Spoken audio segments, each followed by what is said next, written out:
Comrade G Shivraj ఎక్కడున్నా రావాల్సిన వేదిక దగ్గర రావాల్సిందిగా విజ్ఞప్తి. యాదగిరిలకు నివాళులు అర్పించాల్సినటువంటి అవసరం ఉంది. ఆ మహాయోధిని స్మరించుకోవడానికి, నివాళులు అర్పించడానికి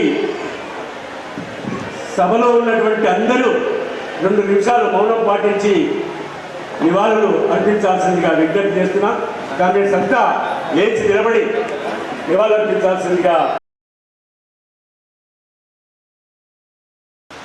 अमर है कामरेड यादगिरन्ना, अमर है कामरेड यादगिरन्ना, जोहार कामरेड यादगिरन्ना को, जोहार कामरेड यादगिरन्ना को, यादगिरन्न आशयाలను, कामरेड यादगिरन्न आशयाలను తన నుండి మేమందరం తిరిగి ఇంతవరకు ఉన్నాం. తనను స్మరిస్తూ ఈ చిన్న పాట తన జీవితం అంతా ఒక 4 నిమిషాలలో ఈ పాట రూపంలో జోహార్లు అర్పిస్తూ ఈ గాడు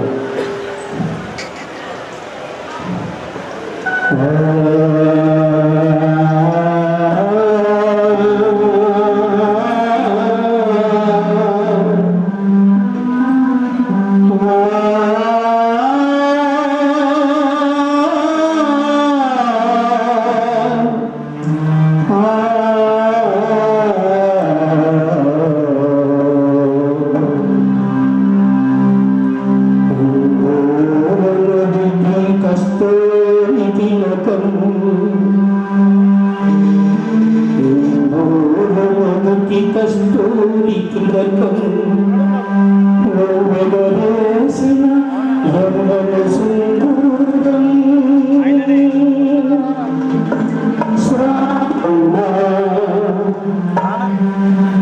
అన్నాయాదగిరన్న కర్ణాటిక రంగం రండిరన్నా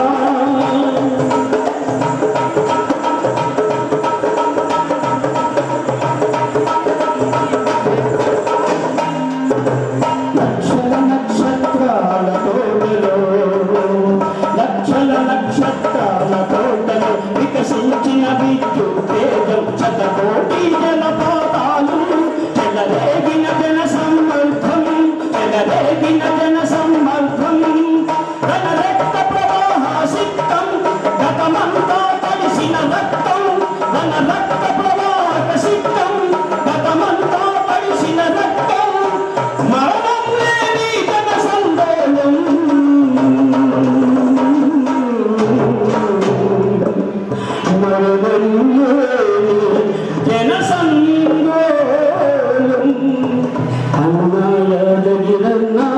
కరుణాటిక రంగం గన్నా కరుణాయగిరన్నా కరుణాటిక రంగం గన్నా కరుణాటిక రంగం గన్నా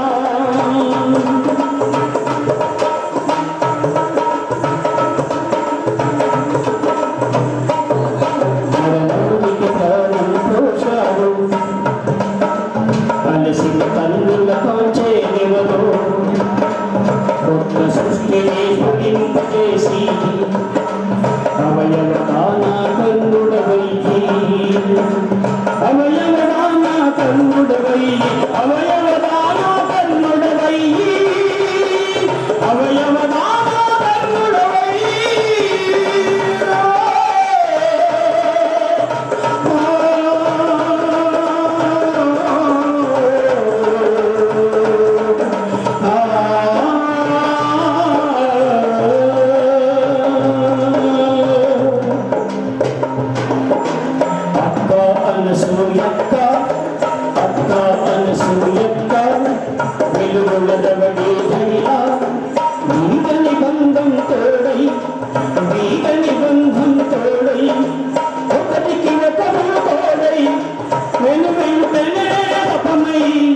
ఒకరికి వెతరు తోడై వెంటనే తపమై నిశ్చల సమాధిలో నిశ్చల సమాధిలో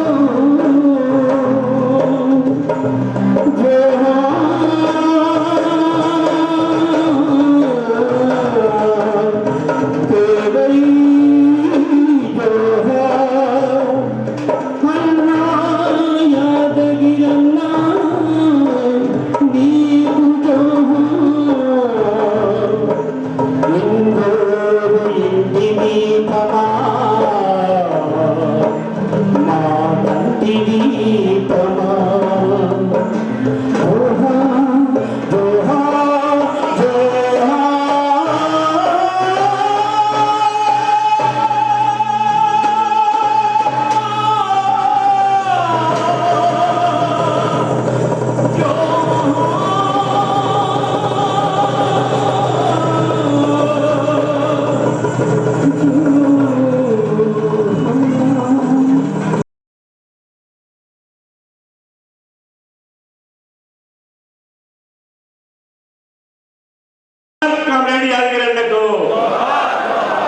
కమ్యూనిస్టు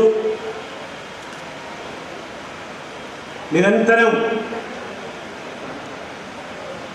ప్రజల్ని చైతన్యవంతం చేయడానికి, ప్రజా ఉద్యమాలను అభివృద్ధి చేయడానికి కార్మికుల్ని, రైతుల్ని, కార్యకర్తల్ని, నాయకుల్ని చైతన్యపరిచి ప్రజా ఉద్యమం నడిపేందు కోసం అడుగడుగున కృషి చేసినటువంటి కామ్రేడ్ యాదగిరి అన్న మొదట 1972లో పార్టీ ఫండ్ కోసం కామ్రేడ్ పిఎన్ దాస్ గారు మా గురువు, ఆయన పార్టీ ఫండ్ను వసూలు చేయాలని చెప్పి కొంతమంది ప్రభుత్వ ఉద్యోగుల దగ్గర తీసుకురావాలని నాకు చెప్పినప్పుడు 72లో కామ్రేడ్ యాదగిరి అన్న సోషల్ వెల్ఫేర్ డిపార్ట్మెంట్లో సీనియర్ అసిస్టెంట్గా పనిచేసేది. అట్లా 72లో కామ్రేడ్ యాదగిరి అన్న నాకు పరిచయం. యాదగిరి అన్న స్వస్థలం నల్గొండ జిల్లా సమస్థాన్ నారాయణపూర్ గ్రామం. ఇక్కడికి ఎందుకు వచ్చాడనేటటువంటి విషయాన్ని మనం పరిశీలిస్తే యాదగిరి అన్న వయసు 11 సంవత్సరాలు. తన జీవిత భాగస్వామి అయినటువంటి అమరులైనటువంటి కామ్రేడ్ అరుసు యొక్క వయసు 11 సంవత్సరాలు. ఈ వయసులోనే 1960లో కామ్రేడ్ యాదగిరి అన్న పెళ్లి జరిగింది. అప్పటికి ఆయన హెచ్ఎస్సి పాస్ అయి ఉన్నాడు. హెచ్ఎస్సి పాస్ కాగానే ముందు బడి పంతులుగా, టీచర్గా కొలువు దొరికింది. ఆ కొలువు బడి పంతులంటే బతకలేని వాడే బడి పంతులు అనేది నినాదం ఆనాడు నానుడి ప్రజల్లో ఉండేది.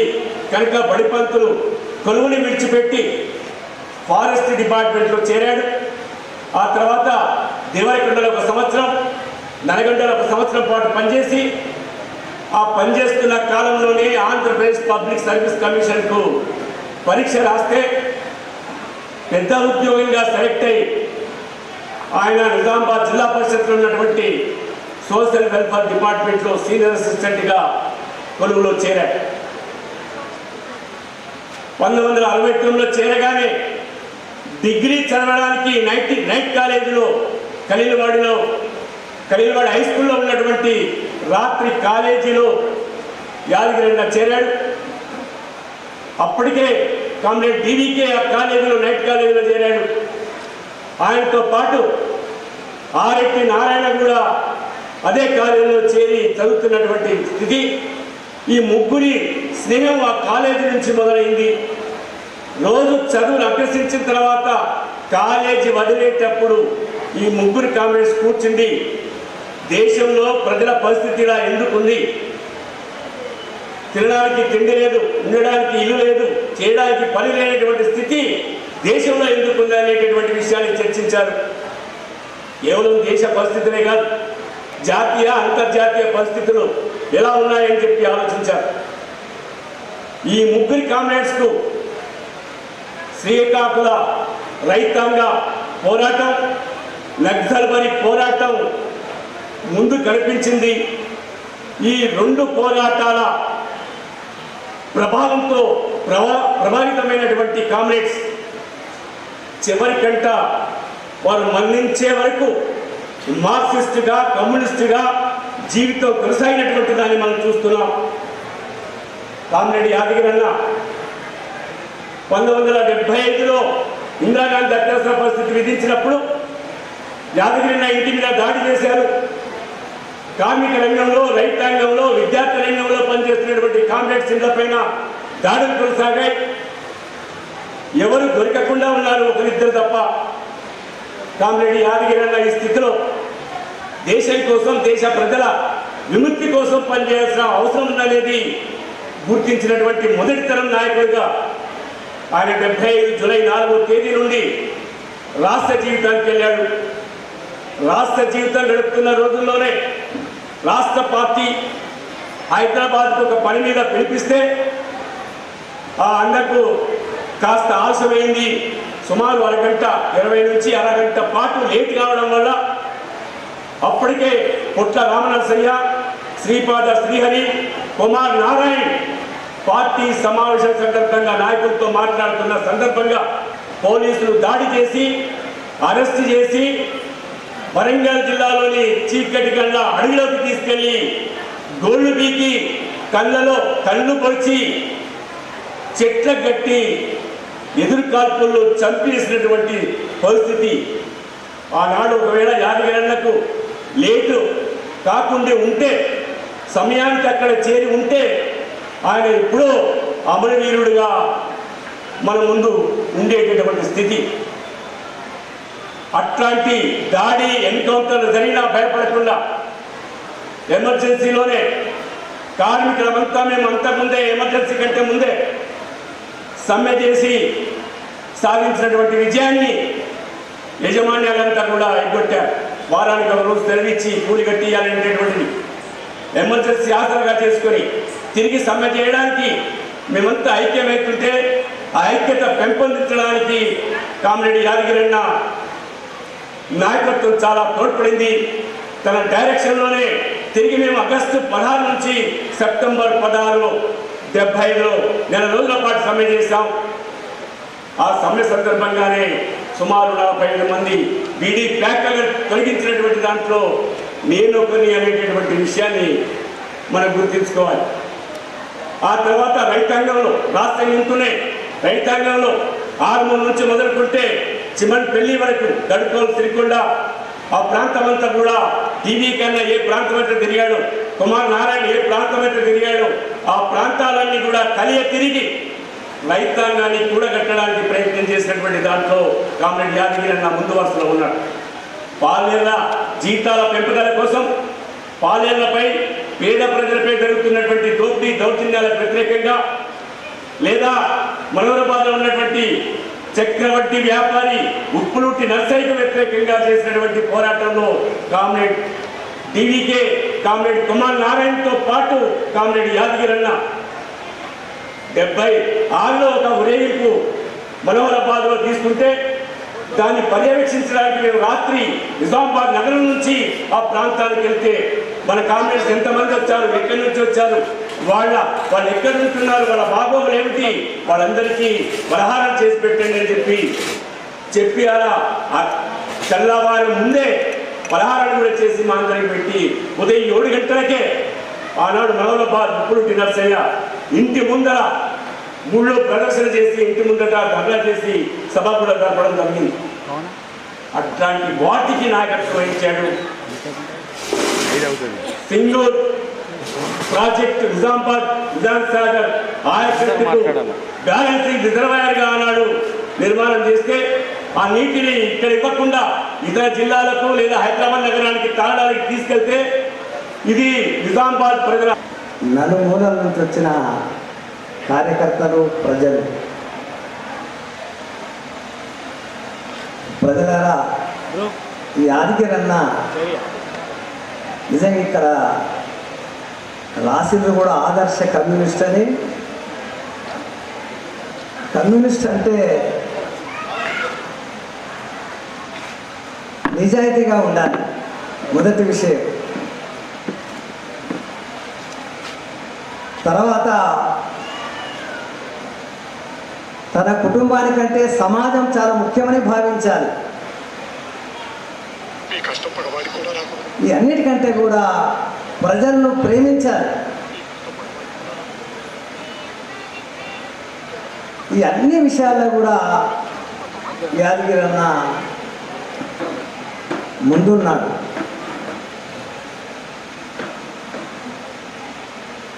యాదగిరన్న ఆయనకు సొంతంగా వ్యక్తిగతంగా ఆయన మంచి ఉద్యోగస్తుడుగా ఉన్నాడు. మనమంతా ఏం కోరుకుంటారంటే ప్రజలు కానీ ఎవరు కానీ శ్రమ చేస్తున్న కాలంలో సరిపోయినంత వేతనం ఉండాలి. ఆ వేతనం అనేది కనీస అవసరాలు తీర్చుకోవడానికే కాకుండా భవిష్యత్తులో ఏదైనా అవసరాలు తీర్చుకునేటట్టుగా ఉండాలి. పని మానివేసిన తర్వాత కూడా పెన్షన్ లాంటి సౌకర్యాలు ఉండాలి. ఇవన్నీ మనం కోరుకుంటాం కదా. వీటి కోసమే ప్రజలందరూ కూడా పోరాటం చేస్తున్నారు. మన యాదగిరి అన్నకు మన కృష్ణ చెప్పినట్టుగా జిల్లా పరిషత్లో సోషల్ వెల్ఫేర్లో నేను ఈ చెప్పిన విషయాలన్నీ ఆయనకు ఉన్నాయి. కనీస వేతనం ఉంది, ఇక సీనియర్ అసిస్టెంట్ అని చెప్పాడు. ఆయన సౌకర్యవంతంగా బతకడానికి కావలసిన పరిస్థితి ఉంది. ఉద్యోగం రిటైర్ అయిన తర్వాత కూడా సౌకర్యాలు ఉంటాయి. ఇవన్నీ అందరికీ కావాలి. కాబట్టి యాదగిరిని ఏం ఆలోచన చేసినట్టే ఇవన్నీ కావలసినవే, ఇవన్నీ అందరికీ కావాలని ఆయన ఆలోచన చేసింది. సరిగ్గా అదే సమయంలో కొంచెం ఎక్కువ తక్కువగా ముఖ్యంగా శ్రీకాకుళంలో, అంతకుముందు నక్సల్బరీలో ఆదివాసీ రైతాంగం తమ సమస్యల కోసం పోరాటం చేసింది. అది మొత్తం దేశవ్యాప్తంగా కూడా ముఖ్యంగా కమ్యూనిస్టుల్లోనూ ప్రజాస్వామ్యవాదుల్లోనూ ప్రజల కోసం పోరాడే వాళ్ళ మీద చాలా చాలా ప్రభావాన్ని కలగజేసింది. యాదగిరి అన్న కూడా ఆ పోరాట ప్రభావానికి గురైంది. వాళ్ళు ఎందుకని పోరాటం చేసిండ్రు? వాళ్ళు భూమి కోసం పోరాటం చేసిండ్రు. భూమి కోసం అంటే అది వాళ్ళ భూమి. అంటే ఒక రకంగా చెప్పాలంటే భూస్వాముల భూమి, భూస్వామ్య వ్యతిరేకము అట్లా కాదు. ఆదివాసీలు వాళ్ళు, ఆదివాసీల్లో మైదాన ప్రజలు వెళ్ళి వాళ్ళ భూములను ఆక్రమించుకొని ఒకవేళ పోతే కొంచెం చీప్గా కొనింటారేమో, కానీ అదంతా చట్ట వ్యతిరేకంగా కూడా జరిగింటుంది. వాళ్ళను వాళ్ళ భూమిలో వెట్టి చాకరీ చేయించుకునే పరిస్థితి వచ్చింది. ఆ బాధలు భరించలేక ఆ జనం పోరాటం చేసింది. ఇది అందరినీ కూడా ఆలోచింపజేసింది. అప్పటికే స్వాతంత్రం అనేది వచ్చి ఒక 20 సంవత్సరాలు అయింది. దేశంలో అనేక చోట్ల కూడా ఏదో పెద్ద ఎత్తున సౌకర్యాల జీవితం కోసం కాదు, కనీస వేతనాల కోసం, అంటే కనీసమైన బ్రతుకు కోసం అనేక పోరాటాలు జరుగుతున్నవి. యాదగిరి అన్న చుట్టూ కూడా నిజామాబాద్కి వచ్చింది ఆయన చుట్టూ కూడా బీడీ కార్మికులు ఉన్నారు. బీడీ కార్మికులకు కూడా కనీస వేతనాలు లేవు. అంటే అట్లా మొత్తం ప్రపంచాన్ని ఆయన పరిశీలన చేసి ఈ సమాజం మారాలి అనుకున్నాడు. ఆయన మారడానికి తన వంతు కర్తవ్యం ఏం చేయాలనుకున్నాడు. వాళ్ళ కోసం పనిచేయడం కోసం ఆయన అట్లా పనిచేస్తే తన కోసం తన పనిచేసే ఉద్యోగం ఉంటే సాధ్యమవుతుందా, సాధ్యం కాదా అనుకున్నాడు ఆయన. ఆ రకంగా పనిచేస్తుంటే ఎమర్జెన్సీ వచ్చింది. ఎమర్జెన్సీలో ఉద్యోగం చేస్తూ పనిచేయడం అసాధ్యమైన విషయం అయింది. అంటే ప్రజల కోసం పనిచేయడమైనా ఆపేయాలి, లేదా అండర్ గ్రౌండ్ పోయి ప్రజల కోసం పనిచేయాలి.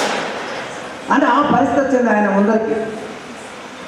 అప్పుడు ఆయన ప్రజల కోసమే పనిచేద్దాం అనుకున్నాడు, అండర్ గ్రౌండ్ పోయి పనిచేద్దాం అనుకున్నాడు. ఇది చాలా చాలా పెద్ద విషయం.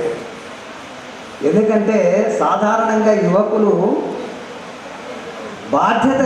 కుటుంబ బాధ్యతలు లేని కాలంలో ఆవేశంగానో కొంత ఆలోచనగా కొంత యువకులు కొంచెం ప్రజల కోసం పనిచేద్దామని చాలా ఉంటుంది. యాదగిరి అన్న ఒక కుటుంబాన్ని పోషించే పరిస్థితిలో ఉన్నాడు, భార్య పిల్లలు ఉన్నారు. అటువంటి పరిస్థితుల్లో కుటుంబాన్ని ఆ బాధ్యతను వదిలిపెట్టి సమాజమే ముఖ్యమని భావించడం అనేది చాలా గొప్ప విషయం. అట్లాంటి గొప్ప త్యాగాన్ని యాదగిరి అన్న చేసింది. అంటే నేను అనేది ఏంటంటే జనం కోసం పనిచేయడం చాలా గొప్ప విషయమే. బాధ్యత నుండి కూడా ఇంకే కొంచెం ఎక్కువ త్యాగం అవసరమవుతుంది. అట్లాంటి త్యాగాన్ని కూడా కమిటీ అధికారణ చేసిండు. అంటే దీనికి కారణం కూడా మనం సందర్భంగా చెప్పుకోవాలి. డివికే గారు ఆయన కూడా ఉద్యోగం చేస్తున్నాడు.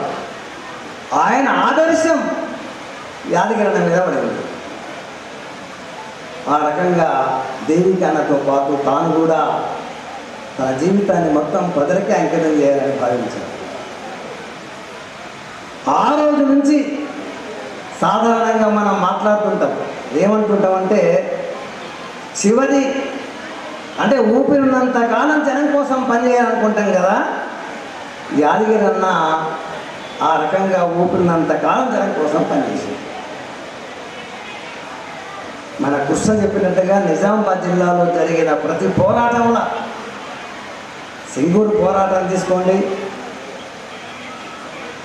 లేదా ఎన్ఎఫ్ఎస్ భూములు అంటారు కదా వాటి కోసం తీసుకోండి, బీడీ కార్మికుల కోసం తీసుకోండి, మొత్తం ప్రతి ఉద్యమంలో ప్రత్యక్షంగా కానీ పరోక్షంగా కానీ కమిటీ యాదగిరన్న ఉన్నారు.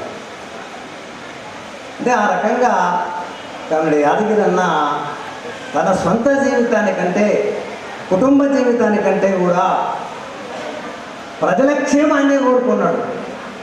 అందుకే కమిటీ యాదగిరన్నను ఆదర్శ కమ్యూనిస్ట్ అని ఈ లోకల్ వాళ్ళంతా భావించి అలా రాశారు. అది వాస్తవం కూడా. ఎందుకంటే ఆయన పనిచేస్తున్న కాలంలో ఎంత పరుగు కూడా ఆయనకు రాని తన కోసం ఉపయోగించుకోలేదు. ఆయన చివరి దాకా కూడా పార్టీ ఆఫీస్ దగ్గర చిన్న ఇంట్లో ఉన్నాడు ఆయన.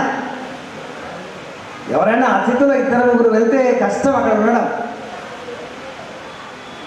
అంటే సింపుల్ జీవితం ఉండాలంటారు కమ్యూనిస్టులకు. నిజంగా అలాంటి సింపుల్ జీవితాన్ని ఆయన గడిపాడు. అంటే సింపుల్ జీవితంలో కానివ్వండి, కుటుంబాల కంటే కూడా సమాజాన్ని ఎక్కువ భావించడం అనండి, అన్ని విషయాల్లో కూడా ఆయన ఏమాత్రం స్వార్థం లేకుండా ఆయన ఉన్నారు. ఆయన సమకాలికులు, ఆయన లాగా ఉద్యోగం చేసిన వాళ్ళు తర్వాత కాలంలో గెజెట్ ఆఫీసర్లు అయిపోయారు, సూపరింటెండెంట్ స్థాయికి పోయారు, వాళ్ళు కారులో తిరిగిండ్రు. కానీ ఆయనకు అట్లాంటి ఆశలు ఏమీ లేదు. అంటే ఈ రకంగా సామాన్యమైన జీవితాన్ని యాదగిరన్న గడిపాడు. అంతేకాకుండా ఒక కమ్యూనిస్ట్ అనేవాడు గుడ్డిగా ఉండొద్దు, సమాజాన్ని పరిశీలన చేయాలి. అంటే సమాజం ఏ పరిస్థితిలో ఉంది, ప్రజలు ఎలా అంటే ఏ రకంగా దోపిడీకి గురవుతున్నారు, ఏ పోరాటాలు చేస్తున్నారు అనే విషయాలను పరిశీలించాలి. ఆ పరిశీలనలో భాగంగా ఆయన ఈ వ్యవస్థనంతా మొత్తంగా మార్చాలంటే ప్రజానీకం అంతా కూడా తయారు కావాలి. ప్రజలందరూ తయారు కాకుండా కొద్దిమంది త్యాగ పురుషులు ఉండొచ్చు. వాళ్ళు ప్రజలను వదిలిపెట్టి వాళ్ళు ఎంత త్యాగం చేసినా సరే ఫలితం ఉండదు. ప్రజలతో పాటు ఉండాలి, ఒక అడుగు ముందుకు ఉండాలి. అంటే ప్రజలందరూ రాకుండా, ప్రజలందరూ పాల్గొనకుండా సమాజం మారడం అనేది అసాధ్యమైన విషయం. అంటే ఆ రకమైన అతివాద చర్యలకు వ్యతిరేకంగా యాదగిరన్న పోరాటం చేసింది. ప్రజలందరినీ కలుపుకోవాలని ఆయన పోరాటం చేసింది. ఆయన అతివాదానికి వ్యతిరేకంగా పోరాటం చేసింది. ఆయన ప్రాథమిక దశలో అంటే 69-70 ప్రాంతంలో ఆయన మితవాదానికి వ్యతిరేకంగా పోరాటం చేసింది. మితవాదం అంటే మనం ప్రజలు స్వతంత్రంగా మమ్మల్ని చూసి ఆకలి పెంచుకోకండి. ఒక్కసారి యాదగిరన్న యాద చేసుకుందాం. కమ్మడి యాదగిరన్నకు జోహార్ జోహార్. అందరూ పిడికిలు బిగించి అన్నకు జోహార్లు లాసలాం చెప్పాలి. కమ్మడి యాదగిరన్నకు లాసలాం లాసలాం. యాదగిరన్నకు లాసలాం లాసలాం.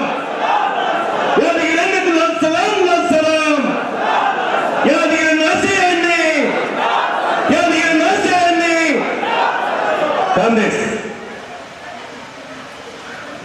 యాదగిరన్న యాడ్ చేసుకోవడం అంటే నిజామాబాద్ జిల్లా సిపిఐఎంఎల్ ప్రజాపంద పోరాటాల్ని సాధించుకున్న విజయాలను యాడ్ చేసుకోవడం. మరి యాడ్ చేసుకోవడంతోనే మన పని పూర్తవుతుందా? కాదు. యాదగిరన్న ఏ ఆశయం కోసమైతే, యాదగిరన్న ఏ లక్ష్యం కోసమైతే తన ఉద్యోగాన్ని వదులుకొని ఈ ఉద్యమ బాట మనతో నడిపించారో ఆ లక్ష్యమే దోపిడీ లేని రాజ్యం అని మనందరం గ్రహించాలి. మన దోపిడీ లేని రాజ్య సాధన కోసం జరిగే ఉద్యమాల్లో మనది ప్రేక్షక పాత్ర అయితే యాదగిరన్నకు నిజమైన నివాళి కాదు అని నేను భావిస్తా ఉన్నాను. అందుకని యాదగిరన్న ఆశయాన్ని సమాజ నిర్మాణాన్ని సాధించాలి అంటే ఇక్కడికి వచ్చిన మనం జిల్లా వ్యాప్తంగా, ఉమ్మడి జిల్లా వ్యాప్తంగా హాజరైన కార్యకర్తలం, హాజరైన ప్రజాసంఘ నాయకులం, ప్రజాసంఘాల బాధ్యులం అన్న యొక్క ఆశయం కోసం నిరంతరం ఆరాటపడాలి, నిరంతరం పోరాడాలి, నిరంతరం ఆచరణలో ఉండాలి అని చెప్పేసి మీ అందరినీ విజ్ఞప్తి చేస్తా ఉన్నాను. అదే సమయంలో ఆదర్శవాది, ఆదర్శ కమ్యూనిస్టు, ఆదర్శ విప్లవకారుడు, ఆచరణవాది అని చెప్పేసి మనం నినాదాలు ఇచ్చాము. అన్నీ యాడ్ చేసుకోవడంలో మాట మాట్లాడుతా ఉన్నాం. అంటే మాటలు కోటలు దాటాయి, కాలు గడప దాటలు అనే దానికి అన్న విరుద్ధం. ఎంతైతే మనం సిద్ధాంతాన్ని అర్థం చేసుకున్నామో ఆ సిద్ధాంతాన్ని అమలు చేయాలి. ఎన్ని కష్టాలు వచ్చినా,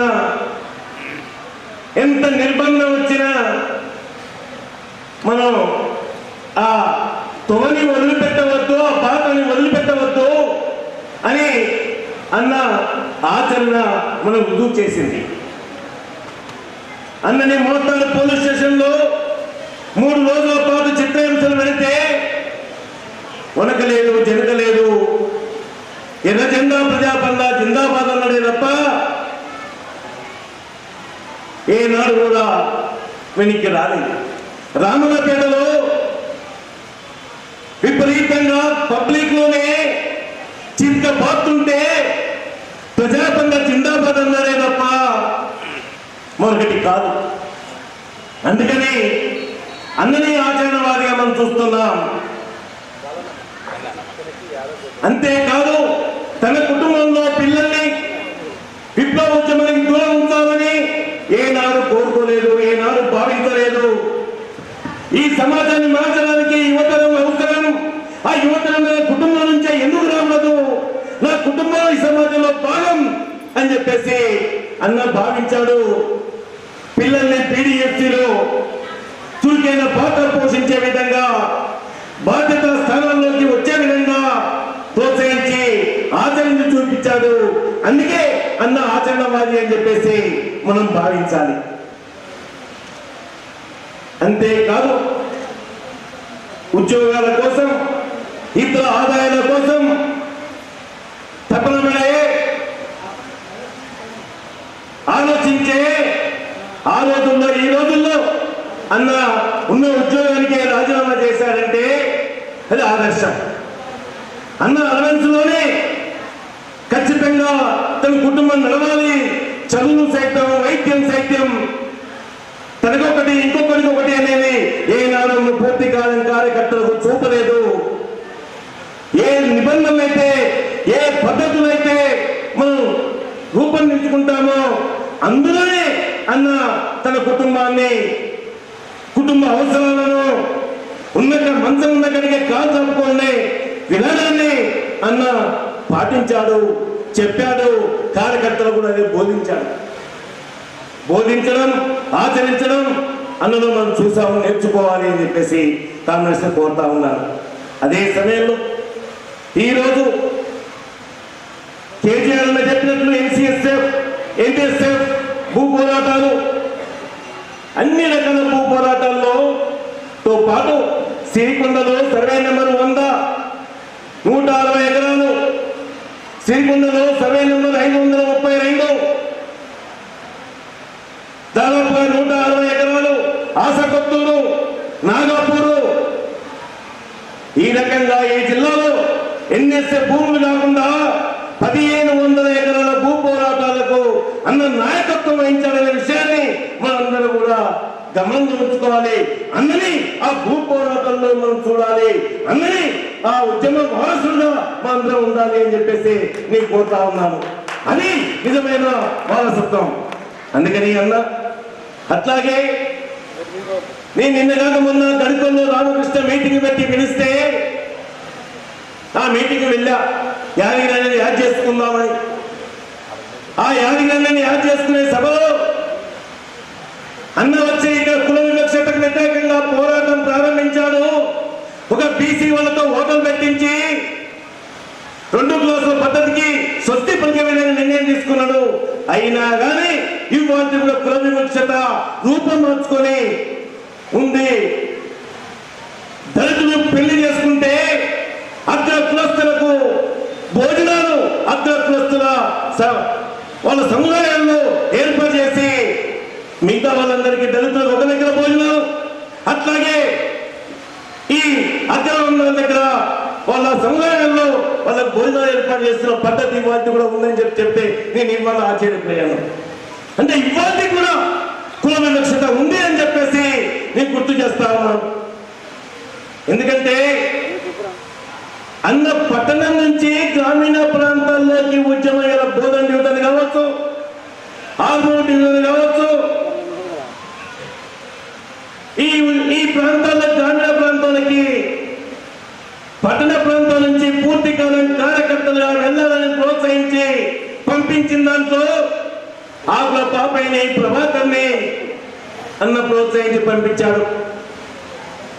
కొద్ది కాలానికి పాపయ్య మళ్ళీ పట్టణ ప్రాంతానికి వచ్చాడు. ప్రభాకర్ గ్రామీణ ప్రాంతాల్లో ఉన్నాడు. ఆ సందర్భంలో ఒక ఘటన గుర్తు చేసి నేను చేస్తాను.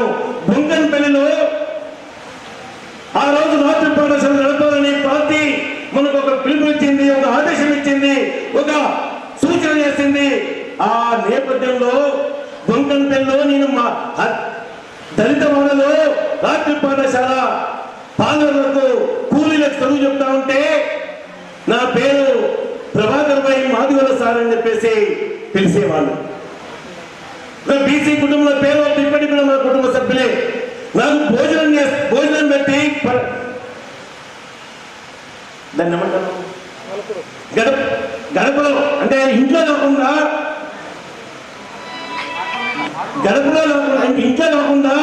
గడపలో విస్తారేసి అన్నం పెట్టి తిన్న తర్వాత ఆ ఇస్తారు తీసేయాలని చెప్పేసి అంటే తీసేసాను. అక్కడ పెండ ఉంది, అడగమంటే అడిగిన తర్వాత నేను పలానా కులం అని చెప్పి చెప్పుకోలేదు.